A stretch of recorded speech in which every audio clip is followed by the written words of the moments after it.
Dad! Odoy! Look po! Hayos po ako sa project namin. Gawa mo to? Opo. Aba, parang book ah. Ano to? Storybook? Parang book po ni Mami. Tungkol din po sa alien. Ang ganda. Pati yung mga illustrations mo. Galing pala mag-drawing. Ngayon at naranasan mo ng maging tao, masaya ba? Gusto mo bang maging tao? Tita Grace, ano po bang pinagkaiba ng mga tao sa mga hayop, sa mga puno, o kaya po sa mga bituin? Alam mo, siguro yung humanity.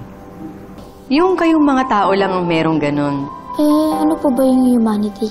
Humanity, yung pagsasama-sama ng mga kabutihan ng mga tao. Tulad ng pag-alala niyo sa isa't isa.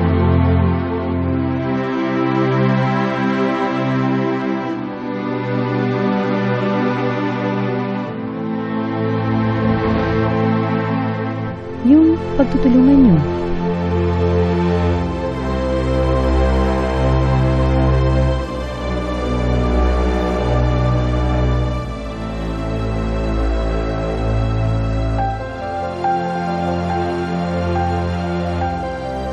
Yung pag-encourage nyo sa isa't isa.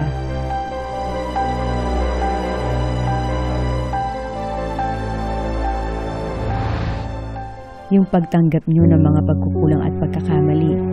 Yung paniniwala nyo na kayang magbago ng isang tao.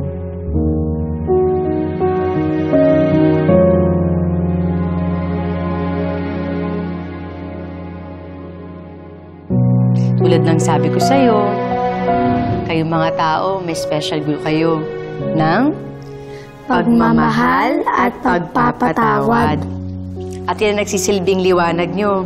Kapag may mga pagsubok kayo, kung nalilis kayo ng landas, may mga bagay na hindi nyo na alam kung anong gagawin nyo.